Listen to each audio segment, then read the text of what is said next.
আসসালামু আলাইকুম। আমি ইমতিয়াজ মুকুল।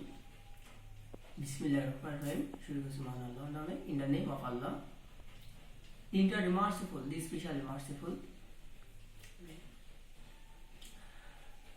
তোমরা যারা inter first year, inter second year, HSC পরীক্ষার্থী, ভার্সিটি পরীক্ষার্থী বা তাদের জন্য আমি একটা ভিডিও তৈরি করেছি। এটা রসায়নের প্রথম পত্রের 3 নম্বর অধ্যায়ের সংকরণ, হাইব্রিডাইজেশন এর উপরে। হাইব্রিডাইজেশন অর্থাৎ সংকরণ, অরবিটাল সংকরণ, এটা এমন একটা বিষয় যে এখান থেকে বোর্ড পরীক্ষায় সহ যে কোনো ভার্সিটি পরীক্ষায় কোনো না কোনোভাবে এখান থেকে কোয়েশ্চেন আসে। কিন্তু দুঃখের বিষয় তোমরা এখানে অনেকে ভালো পারো, অনেকে ভালো পারো না। কেউ এটুকু অনেক ভালো করে শিখেছো, অনেকে কেউ শিখতে পারোনি। তো যাই হোক, সেটা আমি চেষ্টা করব তোমাদের এটা খুব ভালোভাবে কিছু ট্রিকের সাহায্যে এটা ক্লিয়ার করা। শুধু এখানে সংকরণ দেখাবো, তাছাড়া সংকরণ ফলে যে বন্ধন কোণ, এই বন্ধন কোণ দেখাবো। বন্ধন কোণ দেখানোর পর মুক্ত যে ইলেকট্রন দেখাবো, অর্থাৎ মুক্ত যে ইলেকট্রনের প্রভাবে যে বন্ধন কোণ যে আছে কি কমে যায়, বন্ধন কোণ কমে যায়, এই বন্ধন কোণ দেখাবো। অর্থাৎ আকার বা আকৃতি, এই আকৃতি বন্ধন আছে মুক্ত যে ইলেকট্রনের জন্য বিকৃতি ঘটে, এইটাও আমি এখানে দেখাবো। তাছাড়া সংকরণ বিক্রিয়া সহকারে দেখাবো, এটাই। তো তোমাদের জন্য আমি কিছু লিখে রেখেছি, তো তোমরা দেখো। সংকরণ দুটি সমশক্তি সম্পূর্ণ অরবিটাল একই অক্ষ বরাবর পরস্পরের সাথে যুক্ত হয়ে যে নতুন অরবিটাল গঠন করে তাকে সংকরণ বলে, অর্থাৎ হাইব্রিডাইজেশন বলে। তো এই হাইব্রিডাইজেশন আমরা জৈব যৌগ এবং অজৈব যৌগের দিক থেকে আমরা দেখতে পাই। জৈব যৌগ এবং অজৈব যৌগের দিকে দেখতে পাই। জৈব যৌগে তোমরা খুব ভালো করে জানো, জৈব যৌগে সাধারণত sp3, sp2 এবং sp3 সংকরণ গঠন করে। তো sp3 সংকরণ গঠন করে। একক বন্ধন যদি থাকে জৈব যৌগে তাহলে sp3 সংকরণ গঠন করে। যদি ডাবল বন্ধন থাকে তাহলে sp2 সংকরণ গঠন করে। আর যদি ট্রিপল বন্ধন গঠন থাকে তাহলে sp সংকরণ গঠন করে। যাক, আমি অজৈব যৌগের ক্ষেত্রে আমি দেখাইছি একটা সূত্র দেখাইছি, x ½ কেন্দ্রীয় মৌলের যোজন ইলেকট্রন সংখ্যা প্লাস অপর মৌলের সংখ্যা মাইনাস প্লাস মাইনাস চার্জ। তো তোমরা আবার সূত্রগান দেখো, কেন্দ্রীয় মৌলের যোজন ইলেকট্রন সংখ্যা প্লাস অপর একযোজী পরমাণুর সংখ্যা মাইনাস প্লাস চার্জ। তো একযোজী বলেছি এজন্য একযোজী পরমাণু ছাড়া যদি ওখানে দ্বিযোজী বা ত্রিযোজী থাকে তাহলে সেটা গ্রহণযোগ্য নয়, অর্থাৎ সেটা গ্রহণ করা যাবে না। তো অঙ্কটা করার ক্ষেত্রে অবশ্যই দেখতে হবে x ½ কেন্দ্রীয় মৌলের যোজন ইলেকট্রন সংখ্যা প্লাস একযোজী মৌলের পরমাণু সংখ্যা মাইনাস প্লাস চার্জ। তো এই x এর মান নির্ণয় করার পর তোমরা দেখবা যে x এর মান 2, 3, 4, 5, 6 এইরকম করে যদি আসে এবং x এর মান যদি 2 আসে তাহলে সেটা অবশ্যই sp সংকরণ গঠন করবে। s এর মান যদি 3 আসে তাহলে sp2 সংকরণ গঠন করবে। x এর মান যদি 4 আসে তাহলে sp3 সংকরণ গঠন করবে। যা তোমরা খাতায় আসে লিখেছি, দেখতে পেরেছো। এখন আমি তোমাদের দেখাবো পানি, H2O পানি, এই পানির সংকরণ দেখাবো। পানি গঠনটি আছে H2O পানি, অর্থাৎ এখানে কেন্দ্রীয় মৌলকে অক্সিজেন, এই অক্সিজেনের যোজন ইলেকট্রন সংখ্যা 6, আর ওই আছে হাইড্রোজেন কয়টা আছে? 2টা। হাইড্রোজেন অবশ্যই একযোজী। তো একযোজী হাইড্রোজেন আছে 2টা আছে, তাহলে 6 আর 2 কত? 8। তাছাড়া এখানে কোনো ধরনের চার্জ নাই, যেহেতু কোনো চার্জ নাই তাহলে 8কে আমরা যদি 2 দিয়ে ভাগ করি তাহলে পাই কত? 4 হলে, অর্থাৎ x এর মান 4 হলে সেটা কি হয়? sp3 সংকরণ গঠন করে। কি গঠন করে? sp3 সংকরণ গঠন করে। যা তোমরা সূত্রের সাহায্যে খুব সহজেই কি sp3 যে সংকরণ গঠন করেছে তা তোমরা যা দেখতে পেলে। তাছাড়াও তোমাদের এখানে দেখাইছি তাছাড়াও আমি দেখাইছি sulphur trioxide, xenon oxychloride, ammonium plus, এগুলো দেখাইছি। তো এই যে সালফার সালফার ট্রাইঅক্সাইড SO3 দেখাইছি, সালফার এর যে গঠন, সালফার কেন্দ্রীয় যোজন ইলেকট্রন সংখ্যা কত, সালফার 16, অর্থাৎ ওর কেন্দ্রীয় যোজন ইলেকট্রন সংখ্যা সালফার কেন্দ্রীয় ইলেকট্রন সংখ্যা আছে 6। তাছাড়া সালফারের সাথে কি যুক্ত আছে, অক্সিজেন যুক্ত আছে। অক্সিজেন কিন্তু দ্বিযোজী, একযোজী নয়, একযোজী পরমাণু নয়, অর্থাৎ অক্সিজেন বাদ দিতে হবে, অর্থাৎ 6 থাকে। এই 6 কে আমাদের কি সূত্রে 2 দ্বারা ভাগ করতে হবে। 2 দ্বারা ভাগ করলে কত পাই আমরা, 6 কে 2 দ্বারা ভাগ করলে 3 পাই, অর্থাৎ 3 যদি আসে, x এর মান 3 আসে, তাহলে আমরা সংকরণ পাই sp2 সংকরণ পাই। আমরা কি সংকরণ পাই, sp2 সংকরণ পাই, অর্থাৎ sp2 সংকরণ। যা ছাড়া আমি জিরন অক্সিক্লোরাইড অ্যামোনিয়া প্লাস দেখাইছি, যা তোমরা এখানে দেখতে পাচ্ছ। একই সূত্র ব্যবহার করে আমি সংকরণ দেখাইছি, তো তোমরা দেখতে পাচ্ছ। এখন আমি অণু ও আয়নের আকৃতির ক্ষেত্রে এই সূত্রটা কাজে লাগাইছি, তাও তোমরা দেখতে পাচ্ছ। আমি দেখাইছি x এর মান বের করার পর কিভাবে তোমরা অণু ও আয়নের আকৃতি নির্ণয় করতে পারবা সেটা। তো আজকে x এর মান তোমরা যখন সূত্রের সাহায্যে বের করার পর x এর মান বের করার পর যখন 2 পাচ্ছ, অর্থাৎ 2 দেখো, 2 কি 2 রেখা, অর্থাৎ সরলরেখা, 2 রেখা অর্থাৎ সরলরেখা যদি হয় তাহলে সেটা কত হয়, 180 ডিগ্রি হয়, 180 ডিগ্রি হয়। আর x এর মান যদি 3 হয়, x এর মান 3 যদি আসে, তাহলে সেটা sp2 সংকরণ। সেটা কি sp2 সংকরণ। 3 থেকে ত্রিভুজ, অর্থাৎ ত্রিভুজ আকৃতির হয়, এটা কত হয়, 120 ডিগ্রি হয়, অর্থাৎ 120। তাছাড়া তোমরা দেখতে পাচ্ছ, দেখতে পাচ্ছ x এর মান যদি 4 হয়, তাহলে সেটা কি 4, অর্থাৎ 4 থেকে চতুস্তলকীয়, অর্থাৎ সেটা কি হয় 109 ডিগ্রি 28 মিনিট। যাই হোক, তোমরা এটা দেখতে পাচ্ছ, আমি লিখেছি যেমন 5, x এর মান যদি 5 আসে, সেই পথে কি পিরামিড, অর্থাৎ ত্রিকোণাকার ত্রিভুজীয়। তাছাড়া আছে কত 6 কি ষড়ভুজীয়, সেইভাবে আমি দেখাইছি। এখন তোমাদের প্রশ্ন থাকতে পারে যে যোজন ইলেকট্রন সংখ্যা। এখন যোজন ইলেকট্রন সংখ্যা তোমাদের কোশ্চেন হতে পারে যে যোজন ইলেকট্রন সংখ্যাটা কিভাবে নির্ণয় করবা। যোজন ইলেকট্রন সংখ্যা নির্ণয় করা খুব কঠিন কিছু না। যোজন ইলেকট্রন সংখ্যা নির্ণয় করতে হলে তোমাদের প্রথমে ইলেকট্রন বিন্যাস করতে হবে। প্রথমে কি করতে হবে, ইলেকট্রন বিন্যাস করতে হবে। অর্থাৎ যেমন আমি দেখাইছিলাম অক্সিজেনের যোজন ইলেকট্রন সংখ্যা, কেন্দ্রীয় যোজন ইলেকট্রন সংখ্যা কত 6, অর্থাৎ কেন্দ্রমৌলিক যোজন ইলেকট্রন সংখ্যা বের করেছিলাম। তো অক্সিজেন কত আছে 8 কে ইলেকট্রন বিন্যাস করো।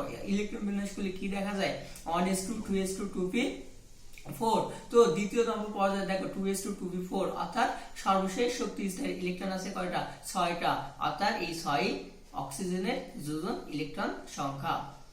তো এই যে আমি x এর মান বের করেছি, x এর মান বের করার পর এখানে আকার দেখাইছি, এই আকার বা আকৃতি দেখাইছি, ঠিক আছে।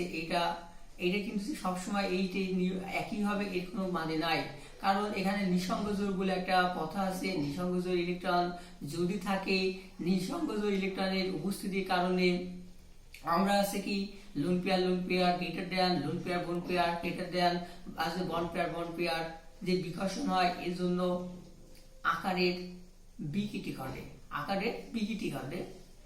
যেমন পানি কি আছে H2O, এই পানিতে 2 জোড়া মুক্ত যে ইলেকট্রন আছে।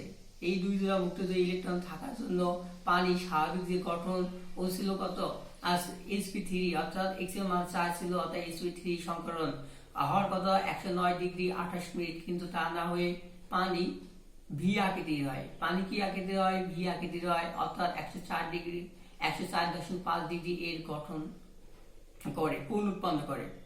অর্থাৎ এখানে কি 2 জোড়া মুক্ত যে ইলেকট্রন আছে। তেমনি ভাবে আমরা দেখতে পাই অ্যামোনিয়াতে এক জোড়া নিঃসঙ্গ ইলেকট্রন আছে, যা তোমরা এখানে আমি লিখেছি, তোমরা খুব ভালো করে দেখতে পাচ্ছ। এখানে দেখলে তোমরা জিনিসটা ক্লিয়ার করতে পারবা, সেটাই। তো নিঃসঙ্গ ইলেকট্রন এখন নির্ণয় করতে হবে। তো নিঃসংযোজী ইলেকট্রন নির্ণয় করার জন্য অনেক কঠিন কিছুই না। নিঃসংযোজী ইলেকট্রন নির্ণয় করার জন্য আমি একটা সূত্র লিখেছি। সেই সূত্রটা কি? x কেন্দ্রীয় মৌলের যোজন ইলেকট্রন সংখ্যা মাইনাস অপর মৌলের যোজনী গুণিত তার পরমাণু সংখ্যা মাইনাস প্লাস মাইনাস চার্জ। আমি একটা সূত্র লিখেছি যা তোমরা এখানে দেখতে পাচ্ছ। মুক্ত যে ইলেকট্রন সংখ্যা নির্ণয় করার জন্য আমি সূত্র লিখেছি। সেই সূত্র তোমরা দেখতে পাচ্ছ। মুক্ত যে ইলেকট্রন সংখ্যা ইলেকট্রন সংখ্যা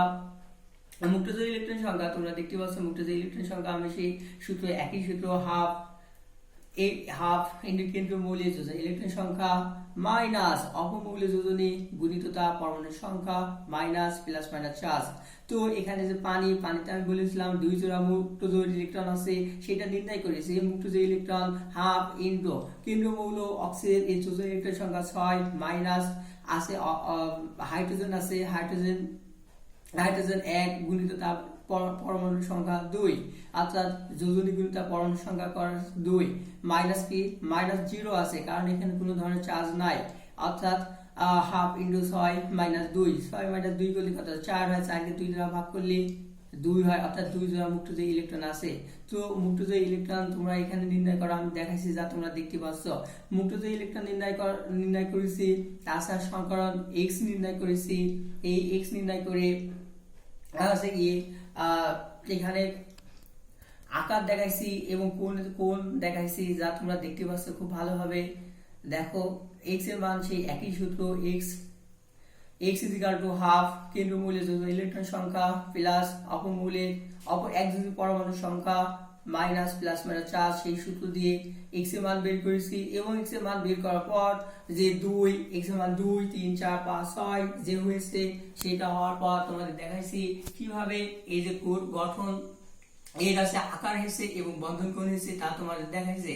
তো x এর মান যখন 2 এসে 2 মানে 2 আছে সরলরেখা 2 কি 2 দিকে যায়, 2 সরলরেখা হলে সেটা আমাদের কত কোণ উৎপন্ন করে 180 ডিগ্রি। তোমরা খুব ভালো করে জানো 2 যদি একটা সমান যদি একটা রেখা হয়, অর্থাৎ 2 দিকে যদি সমান হয়, তাহলে সেটা কত হয় 180 ডিগ্রি 180 ডিগ্রি কোণ উৎপন্ন করে। তাছাড়া x এর মান 3 যদি হয়, তাহলে সেটা কত 3 যদি হয়, তাহলে sp2 অর্থাৎ 3 থেকে আসে ত্রিভুজ অর্থাৎ 3 তে তো অর্থাৎ ত্রিভুজ, অর্থাৎ এই ত্রিভুজের কোণ আসে কত 120 অর্থাৎ 120 ডিগ্রি কোণ আসে। তাছাড়াও আসে x এর মান যখন 4 হয়, x এর মান 4 হলে সেটা sp3 সংকরণ গঠন করে। sp3 সংকরণ গঠন করলে তার কোণ উৎপন্ন করে আছে 4 থেকে চতুস্থলকীয় গঠন এর কোণ উৎপন্ন করে 109 ডিগ্রি 28 মিনিট। তাছাড়া এখানে আছে তাহলে 5 x এর মান যদি 5 হয়, তাহলে সেটা কত 90 ডিগ্রি কোণ উৎপন্ন করে পঞ্চভুজীয়। তাছাড়া পিরামিডীয় উৎপন্ন করে পিরামিড। তাছাড়া আছে কি 6 থেকে সর্বভুজাকার, যা 79 ডিগ্রি কোণ উৎপন্ন করে, যা তোমাদের এখানে আমি খাতায় খুব সুন্দর করে লিখেছি, যা তোমরা এখানে দেখতে পাচ্ছ। তো তোমরা এটা দেখতে পাচ্ছ। আশা করি এই যে সংকরণ যে আকার ও আকৃতির যে কোণ, সেই কোণটা তোমরা এখানে ক্লিয়ার হয়েছো। আমি বিশ্বাস করি এটা খুব ভালোভাবে ক্লিয়ার হয়েছো। এখন তোমাদের আমি দেখাইছি এই যে সংকরণ যে গঠন। হ্যাঁ, পরীক্ষার সময় সংকরণ আসে। এই সংকরণ যে গঠনটা আসে, গঠন অনেক গুরুত্বপূর্ণ। গঠন তোমরা কেউ ভালো পারো আবার নাও পারতে, তো আমি সেই গঠনটাও দেখাইছি। গঠন আমি এখানে প্রথমে তোমরা দেখতে পাচ্ছ মিথেন দেখাইছি CH4। এই মিথেনের সেই একই সূত্র দিয়ে কি করেছি x এর মান বের করেছি। যেমন মিথেন এখানে CH4 অর্থাৎ কার্বনের কি কার্বনের কি কেন্দ্রীয় যে ইলেকট্রন সংখ্যা কার্বন এখানে কেন্দ্রীয় মৌল। কার্বনের যোজন ইলেকট্রন সংখ্যা কত 4, আর এখানে হাইড্রোজেন আছে 4, অর্থাৎ 4 আছে 8 কে 2 দ্বারা ভাগ করলে কত হয় 4 হয়। অর্থাৎ সেটা কি হয় sp4 যদি হয়, তাহলে সেটা sp3 সংকরণ হয়। আর sp3 সংকরণ যদি হয়, তাহলে তার গঠন কি হবে sp3 অর্থাৎ চতুস্থলকীয়। তার মানে সেটি তোমরা বুঝতেই পারছো 109 ডিগ্রি 28 মিনিট। অর্থাৎ যে sp3 সংকরণ গঠন করা হয়েছে, ঠিক আছে, সংকরণ গঠন করা হয়েছে। এখানে গঠন করার জন্য তোমরা দেখবা যে কার্বন, আমি এখানে দেখাইছি যে কার্বনের যে আছে ইলেকট্রন বিন্যাস করেছি 1s2 2s2 2p x1 2p y1 2p z0। তো এটা উত্তেজিত করলে হয় 1s2 2s1 2px1 2py1 2pz1। উত্তেজিত করার পর তোমরা দেখতে পাচ্ছ আজ 2s একটা আছে এবং p তে আছে তিনটা ইলেকট্রন আছে, অর্থাৎ sp3 সংকরণ গঠন করেছে। কি গঠন করেছে? sp3 সংকরণ গঠন করেছে, যা তোমরা খুব ভালো করে দেখতে পাচ্ছ। এবং আমি একটা বিক্রিয়া দেখাইছি কার্বন দিয়েছি। তোমরা খুব ভালো করে জানো কার্বন 4টা হাত, অর্থাৎ যোজনে 4, এর জন্য আমি কার্বন 4 দেখাইছি এবং sp3 সংকরণ আছে তো দেখাইছি। তাছাড়া আমি দেখাইছি হাইড্রোজেন। এই যে হাইড্রোজেন কি হয়? বোতলাকার বা গোলাকার, সেই গোলাকার আমি লিখেছি। এবং হাইড্রোজেন কি? কার্বনের 4টা হাত বলবো, 4টা হাইড্রোজেন যুক্ত হবে, আমি এখানে লিখেছি 4টা হাইড্রোজেন। তারপর অধিক্রমণ দেখাইছি। অধিক্রমণ দেখানোর পর যে সংকর যে অরবিটাল গঠন করেছে নতুন, সেটাও আমি দেখাইছি। তার সাথে যে আকার দেখাইছি। আকার দেখানোর পর তার আছে গঠন যে বন্ধন কোণ আছে সেটাও দেখাইছি। তোমরা দেখতে পাচ্ছ বন্ধন কোণ 109 ডিগ্রি 28 মিনিট আছে, যা তোমরা খুব ভালো করে দেখতে পাচ্ছ। তাছাড়া আমি দেখাইছি কি বোরন দেখাইছি, বোরন ট্রাইফ্লোরাইড। এখন কি দেখাইছি? বোরন ট্রাইফ্লোরাইড আদা BF3 বোরন ট্রাইফ্লোরাইড। বোরন এখানে কেন্দ্রীয় মূলত বোরন কত? 5 কে আমরা ইলেকট্রন বিন্যাস করলে দেখা যায় 1s2 2s2 2px1 তো আছে, ঠিক আছে। আর থাকার পর আমরা কি উত্তেজিত করব। উত্তেজিত করার পর আদা 2s থেকে একটা ইলেকট্রন 2px 2py একটা ইলেকট্রন যাবে। ইলেকট্রন যাওয়ার পর তোমরা খুব ভালো করে দেখতে পাচ্ছ। দেখো যাওয়ার পর আমি লিখেছি এই সংকরণ দেখাইছি sp2, অর্থাৎ s অরবিটালে একটা ইলেকট্রন আছে এবং p অরবিটালে দুইটা ইলেকট্রন আছে, অর্থাৎ sp2 সংকরণ দেখাইছি, যা তোমরা খুব ভালোভাবে দেখতে পাচ্ছ। আর দেখাইছি। দেখানোর পর এই যে বোরন ট্রাইফ্লোরাইড অর্থাৎ ফ্লোরিন যে সর্বশেষ একটা ইলেকট্রন আছে, সেই একটা ইলেকট্রন ফ্লোরিনের ইলেকট্রন বিন্যাস করেছি এবং তোমরা খুব ভালো করে দেখতে পাচ্ছ। ফ্লোরিনের ইলেকট্রন বিন্যাস করার পর যে 2pz আছে, 2pz কি কয়টা? 2pz এ মাত্র একটা ইলেকট্রন ফাঁকা আছে, একটা ইলেকট্রন আছে, অর্থাৎ একটা ইলেকট্রনও লাগবে। তো সেই 2pz ইলেকট্রনে কি করবে? বোরনের সাথে বিক্রিয়া করবে। তোমরা খুব ভালো করে জানো বোরন বোরন ট্রাইফ্লোরাইড BF3 অর্থাৎ তিনটা ফ্লোরিন যুক্ত হবে বোরনের সাথে। কয়টা ফ্লোরিন? 3টা ফ্লোরিন যুক্ত হওয়ার পর উৎপন্ন করবে। তো বোরন ট্রাইফ্লোরাইড এই সংকরণ আমরা দেখতে পারি। বোরন ট্রাইফ্লোরাইড এই সংকরণ দেখি বোরনের কেন্দ্রীয় যে মৌল আছে, কেন্দ্রীয় মৌল যে বোরন কত আমরা খুব ভালো করে জানি। ওই ইলেকট্রন আছে, ইলেকট্রন বিন্যাস করলে 1s2 2s2 2px1 আমরা পাই। সেটা থেকে আমাদের কেন্দ্রীয় মৌলের যে যৌগ ইলেকট্রন সংখ্যা, সেই ইলেকট্রন সংখ্যা আমরা বের করব। অর্থাৎ এর কত পাই? আমরা পাই হচ্ছে যে বোরনকে আমরা পাই 3 আর এখানে ফ্লোরিন কত আছে? ফ্লোরিন 2টা আছে। তো তোমরা ভালো দেখতে পাচ্ছ যে বোরন, ঠিক আছে। বোরন আছে আমরা বের করেছি 3 আর এখানে আছে ফ্লোরিন কয়টা আছে? 3টা ফ্লোরিন আছে। তো 3 আর 3 কত? 6। তো 6 কে 2 দ্বারা ভাগ করলে কত হয়? 3 হয়। অর্থাৎ sp2 সংকরণ গঠন করে। কি সংকরণ গঠন করে? sp2 সংকরণ গঠন করে। তাছাড়াও সর্বশেষ আমি আরেকটা দেখাইছি বেরিয়াম ক্লোরাইড। এই যে বেরিয়াম ক্লোরাইড BeCl2 এরও সেই একইভাবে আছে, x এর মান বের করেছি। তোমরা দেখতে পাও যে বেরিয়ামের এর যৌগ ইলেকট্রন সংখ্যা 2 এবং ক্লোরিন কত? 2টা আছে। তো আছে ক্লোরিন 2 আছে। 2 আর 2 4 কে 2 দ্বারা ভাগ করলে কত হয়? 2 হয়। অর্থাৎ sp সংকরণ গঠন করে। আর sp সংকরণ গঠন করার পর sp সংকরণ গঠন করেছে, অর্থাৎ x এর মান কত আছে? 2 আছে, এজন্য sp সংকরণ গঠন করেছে।